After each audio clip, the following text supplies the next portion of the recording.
So I received 2 comments on my last video, one of which was by Calvin Hobbes saying, "You've changed my mind, my heart now bleeds for John Venables," which looked very sarcastic.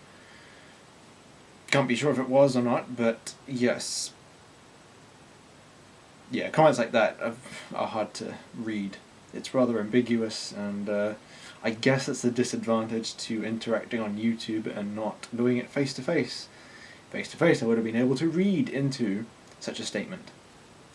By the tone of the voice, etc. But anyway, the comment I'm really looking at is one by Dante1 Savage. Presumably this is Mr. Shoot. It sounds like him. Sorry if that's offensive, but it just doesn't sound like the thing Excellence would come up with. But it could be. My advice to the 2 operators of the account, please, when you make a comment, sign it at the end with Shoot or Excellence, so I know who you are.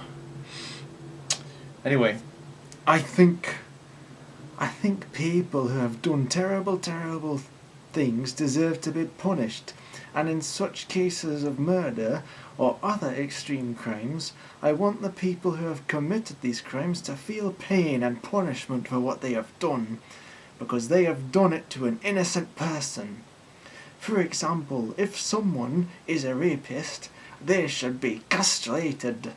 Why not? I suppose that's an understandable position you're coming from. Before I read up into determinism and human psychology and finding out that, our actions emanate from a source, our actions happen because of a reason, I won't say for a reason, but because of a reason, I had that same idea that if someone didn't act on their free will, that they should be punished for it. One time I was watching this program where a robber got a hot cup of coffee and then threw it in the cashier's face as a means of distracting that person to grab the money at the till, and I was thinking, motherfucker! They should throw a coffee in his fucking face and burn him and see how he likes it, and such.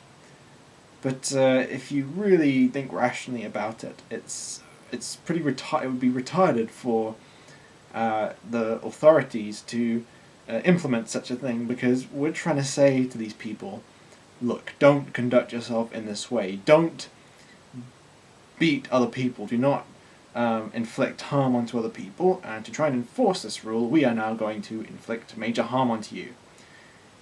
It fails for the same reason that, say, beating your kids fail. Hitting your kids also fails. Because you're essentially saying, look, don't do this. Don't fight, for example, especially fighting. That really is hypocritical. And it's generally discrediting yourself as an authority figure.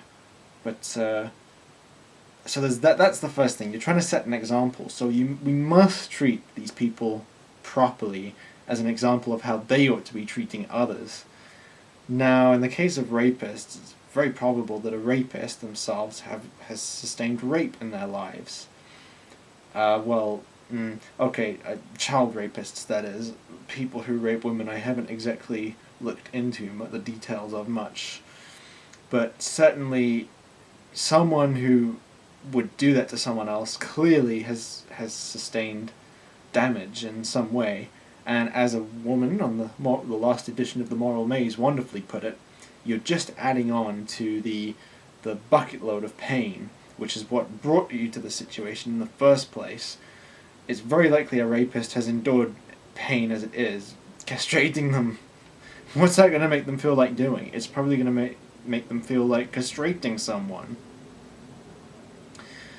It would be stupid, really, as much as you might feel this lust for vengeance. If you surely you can also rationalize how it would just fail. And I was going to mention the death penalty, because that's also really retarded, to say, look, don't kill people, and to try and make the point of telling you that you shouldn't kill people, we are now going to kill you. Utterly fail.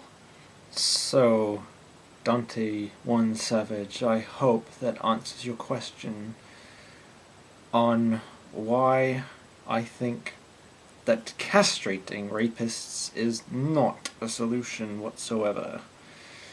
Thanks for watching. I look forward to 40 views and getting 1, or maybe even 2 comments. I suck.